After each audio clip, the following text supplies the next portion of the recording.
Here with Matt Smith, head coach of the Princeton Tigers after a loss to Greenbrier East. Matt, this game really felt effectively over in the first quarter. I think they scored the first 14 or 16 points, and there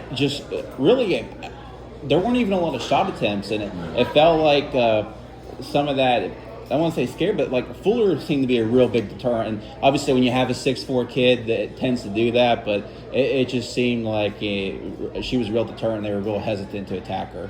Yeah, and listen, it was 16-0, like you said. It was 10-0 before we caught a pass cleanly. Just call it what it is. I mean, that's the truth. I think the size did bother us. I mean, we're not big. We're never big. We know that. And instead of attacking her, we shot away. And now we're allowing her to guard bigger space because we're afraid to make her do something. And she played her role well, right? Protect the rim, keep us out of the paint, roll, shoot layups. She did a great job. We didn't have the answer for it. You talked about it, but really it was 10-0 or so before you caught a pass cleanly.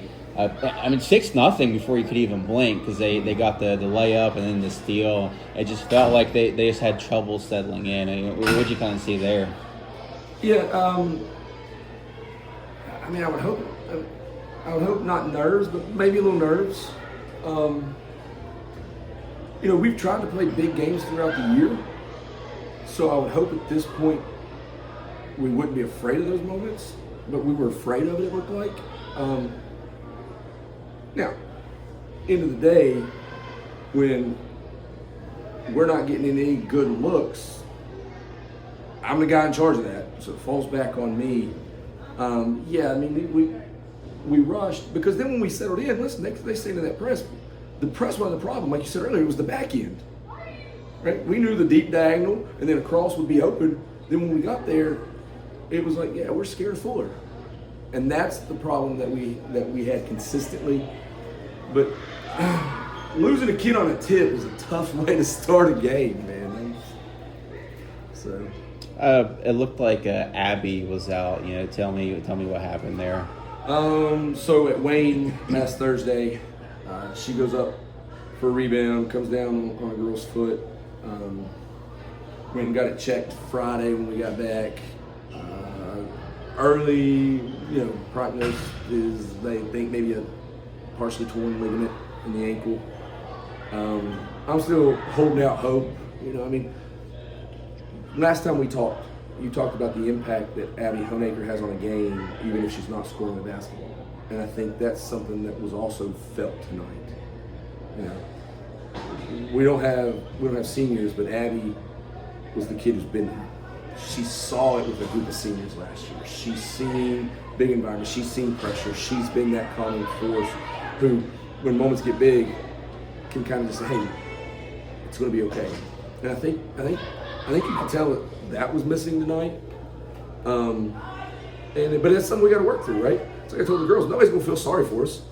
Nobody cares that Princeton's down players in the stretch run. I mean, that's part of basketball. It's the unfortunate part of basketball.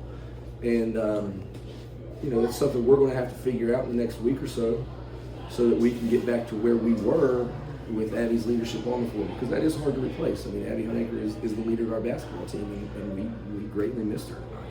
If I told you coming into the game in the first half that you would hold Ava and Kennedy to 10 points combined, you're probably like, yeah, I'll take that. Yeah. But it's still just a struggle. And one thing I've noticed with their games over the last 5 or 6 games ever since they lost Banton is, it's been heavily focused on those two. They're getting 25, 30 points from those. And, their first team All-Stars for a reason. Absolutely. But the other kids, McClure was hurting you a lot in the first half. And obviously Fuller had probably one of her best scoring games of the season tonight. Just talk about the troubles. Because, again, when you have 2 first-team All-Stars, you talk about maybe putting 2 sets. You're probably want to put 4 sets of eyes on those kids at all times. Just talk about the struggles and defending the other kids. Well, there's something that we're missing that makes both of those kids All-Staters. They're unselfish, right? They make the right basketball play. So when the attention comes to them, they get other people involved, and they know those other players are going to be there. They're going to play their role. They're going to make shots when everything's focused on them. And to credit to Fuller and McClure's credit, and they stepped up and did it. And but Ava and Kennedy are first-team All-State players because yes, they can score the basketball. They rebound the heck out of the basketball. They play defense. They get other people involved. They have all-around games.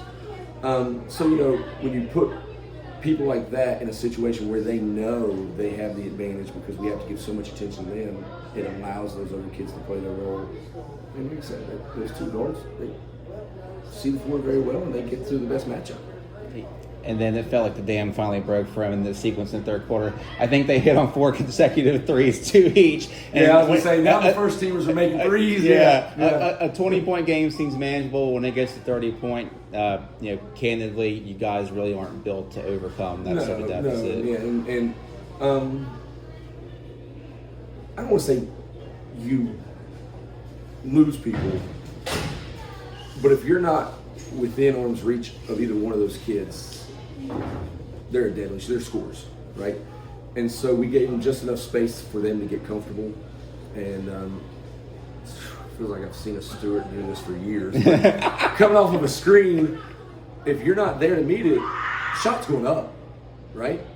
And then when she doesn't have the ball, then you got Ava, who is a capable shooter, also can penetrate and do things. So yeah, we kind of, I guess, played back a little bit. They made us pay for it.